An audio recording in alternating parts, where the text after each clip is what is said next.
അഴിഞ്ഞാട്ടം ഒന്ന് പക്ക എന്റെ ചെലവ് കോരിത്തെരിപ്പ് രോമാഞ്ചിഫിക്കേഷൻ ആണ്. അടിപൊളി പടം. ഐറ്റും കാര്യങ്ങളൊക്കെ കൊള്ളാം, പക്ഷെ ലോജിക് ഇല്ല. സ്റ്റോറി ബേസും പടത്തിന്റെ ഒരു മോഡുലേഷൻ നോക്കുമ്പോഴത്തേക്ക് അതിനകത്തൊരു സാറ്റിസ്ഫാക്ഷൻ കിട്ടുന്നില്ല. പെർഫോമൻസ് ഉണ്ട്, പടം രക്ഷിച്ചെടുത്ത്.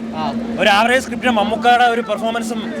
അതേ കനത്ത മഴയെ തുടർന്ന് പ്രഖ്യാപിച്ച റെഡ് അലേർട്ട് പിൻവലിച്ച് ടെർബോ അലേർട്ട് ആക്കാനുള്ള തീരുമാനത്തിലാണ് മമ്മൂട്ടി. തിയേറ്ററിനകത്തെ ഇടിമഴ മാറി പ്രളയം സൃഷ്ടിക്കുമെന്ന് നമുക്ക് ചോദിച്ചു നോക്കാം. ചാനൽ സബ്സ്ക്രൈബ് ചെയ്യാത്തവർ സബ്സ്ക്രൈബ് ചെയ്യുക. റിപ്പോർട്ടർ പോപ്പ് പ്രീമിയറിനൊപ്പം റിവ്യൂ. ടർബോ ജോസിന്റെ തിരുവിളയാടൽ എന്ന് പറയത്തില്ലേ, അമ്മാതിരി ഐറ്റം. കോരിത്തെരിപ്പ് രോമാഞ്ചിഫിക്കേഷൻ ആണ്. അടിപൊളി പടം. എങ്ങനെയാണ് നമ്മൾ തമിഴിൽ കിട്ടുന്ന, അതായത് മമ്മൂക്കാന്റെ ഒരു മാസ് മസാല എന്റർടൈൻമെന്റ് പറയത്തില്ലേ, അമ്മാതിരി ഒരു പൊളിയാണ്. ഫസ്റ്റ് ഹാഫ് കണ്ടപ്പോ തന്നെ മമ്മൂട്ടിക്ക് ആക്ഷൻ പറ്റില്ല. ഒരിക്കലും ഫസ്റ്റ് ഹാഫിൽ എന്ന് വെച്ച് കഴിഞ്ഞാൽ ഈ പറയുന്ന കണക്ക് എന്താ പറയുന്ന ഒരു ആ ഒരു രീതിയിലായിരിക്കും. പക്ഷെ ക്ലൈമാക്സിലേക്ക് എത്തുന്ന ഫൈറ്റിനകത്തൊക്കെ കാണിക്കുന്നത് വെച്ചാൽ ഒരു രോമാഞ്ചിഫിക്കേഷൻ ഉണ്ട്. മമ്മൂക്കയുടെ ആ ഒരു പെർഫോമൻസ് ലെവൽ കിടിലമാണ്. അത് ശരിക്കും പറഞ്ഞു കഴിഞ്ഞാൽ അതിൻ്റെയൊക്കെ ആ ഒരു മാക്സിമം അദ്ദേഹത്തിനെ കൊണ്ട് ചെയ്യാൻ പറ്റുന്നതിന്റെ ലെവലിൽ അയാൾ ചെയ്തു വെച്ചിട്ടുണ്ട്. അടിപൊളിയാണ്. വില്ലന്മാരൊക്കെ പക്കയാണ്. കാസ്റ്റിംഗ് ഒക്കെ ഭയങ്കര ആപ്റ്റാണ്. എല്ലാം പക്കാണ്. Second half real Turbo. കഥയൊക്കെ എങ്ങനെയുണ്ട്? അടിപൊളി അടിപൊളി. ലാസ്റ്റ് 3/4 മണിക്കൂർ എങ്ങനെ പോയത് അറിയാം. അഴിഞ്ഞാട്ടം ഒന്ന് പക്ക എന്റെ ചെലവ് ഒരു രസമില്ല. അടിപൊളി. ഫസ്റ്റ് ഹാഫ് കുറച്ച് അത്ര ലെവൽ വന്നില്ല, പക്ഷെ സെക്കൻഡ് ഹാഫ് അടിപൊളിയായിട്ടാണ് ചെയ്തേക്കുന്നത്. ഫുൾ മാസ് ആക്ഷൻ ആണ്.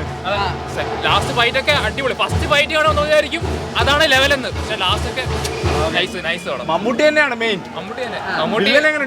വില്ലനും ആ ഒരു ലെവലിൽ തന്നെ അത്യാവശ്യം നല്ല സ്പേസ് ഉണ്ട് പുള്ളിക്കാരൻ. പിന്നെ നല്ലൊരു പീക്കിലാണ് പടം നിർത്തിയേക്കുന്നത്. അപ്പൊ നമുക്ക് ഫുൾ സാറ്റിസ്ഫാക്ഷനിലൂടെ ഇറങ്ങാൻ പറ്റും. അടിപൊളി സെക്കൻഡ് ഹാഫ് ഉണ്ടെന്ന് തോന്നുന്നു. എങ്ങനെയാണ് പൊളിപ്പടം. സെക്കൻഡ് ഹാഫ് അടിപൊളി മാസ് പടം. ഇനി സെക്കൻഡ് പാർട്ടുണ്ട് ഉണ്ട് തോന്നുന്നു. സെക്കൻഡ് ഉണ്ട്. ആക്ഷൻ ആണ്. സർക്കാർ സാമാന്യം നല്ലൊരു സ്ക്രിപ്റ്റ് ആവശ്യം കൊണ്ട് പറയാൻ വയ്യ. പക്ഷെ സെക്കൻഡ് ഹാഫ് എന്റെ പൊന്നുമോൻ രക്ഷയില്ല. Waiting for turbo 2. Second making കിടിലം. മമ്മൂക്ക, രാജ്ബി ഷെട്ടി, സ്ക്രീൻ പ്രസൻസ് ഒന്നും പറയില്ല. മമ്മൂക്ക് ആക്ഷൻ വയ്യ, വയസ്സായി എന്നൊക്കെ പറഞ്ഞ്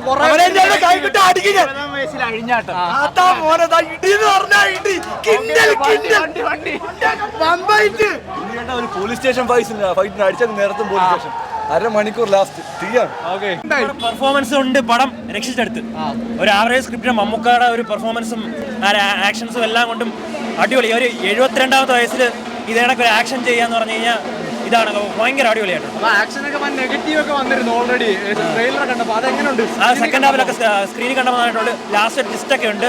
സ്ക്രിപ്റ്റ് ആവറേജ് ആണ്. പിന്നെ കുറേ ഒരു കോമഡി ഒക്കെ ഉണ്ട്. കോമഡി ആക്ഷൻ ആണ്. സ്ക്രിപ്റ്റ് ഒരു ആവറേജ് സ്ക്രിപ്റ്റ്. കാര്യം നമ്മൾ തെലുങ്ക് പടങ്ങളിലും തമിഴ് പടങ്ങളിലും കാണപ്പെടുന്നൊരു ആ ഒരു സ്ക്രിപ്റ്റ് തന്നെയാണ്. നമുക്ക് സീൻസ് ഒക്കെ പ്രെഡിക്റ്റ് ചെയ്യാം. പക്ഷെ എന്താണെന്ന് വെച്ച് കഴിഞ്ഞാൽ മമ്മൂക്കയുടെ പെർഫോമൻസും ആ സ്ക്രീൻ പ്രസൻസും എല്ലാം കൊണ്ടും ആ കോമഡി ടൈമിംഗ് എല്ലാം കൊണ്ട് രക്ഷിച്ചെടുത്ത് പടം. പ്രതീക്ഷ ഒരു ഹൈ കിട്ടിയില്ല. ഫാൻസിന് മാത്രം ഇഷ്ടപ്പെടും.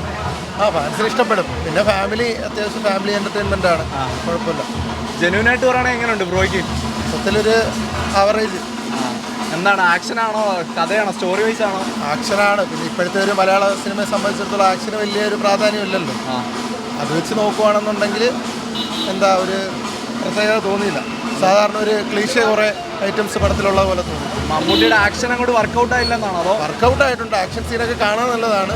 പക്ഷേ സ്റ്റോറി ബേസും പടത്തിന്റെ ഒരു മോഡുലേഷൻ നോക്കുമ്പോഴത്തേക്ക് അതിനകത്തൊരു സാറ്റിസ്ഫാക്ഷൻ കിട്ടുന്നില്ല. പിന്നെ BGM, സൗണ്ട് എക്സ്പീരിയൻസ് എല്ലാം പക്കയായിട്ടുണ്ട്. എല്ലാവർക്കും അങ്ങനെ തന്നെ ആയിരിക്കും. ഒരു മാസ് മാത്രം പ്രതീക്ഷ വന്നാൽ എങ്ങനെയായിരിക്കും? മാസ് മാത്രം പ്രതീക്ഷ വരുന്നവർക്ക് നല്ലൊരു എക്സ്പീരിയൻസ് ആയിരിക്കും. അല്ലാത്തവർക്ക് അല്ല ഫാമിലി എന്റർടൈൻമെന്റ് ആണ് പടം മൊത്തത്തിൽ. ഒരു ഫാമിലി ഒരു 4 പേർക്ക് വന്നു കഴിഞ്ഞാൽ കാണാൻ പറ്റുന്ന ഒരു സിനിമയാണ്. എവറേജ് എല്ലാ സൂപ്പർ ഹിറ്റ് ഒന്നും പറയാൻ പറ്റത്തില്ല. വില്ലൻ ബോറാണ്, ഭയങ്കര ബോറാണ്. നമ്മളൊരു അടിപ്പടം പ്രതീക്ഷ അടിപ്പടമാണ്.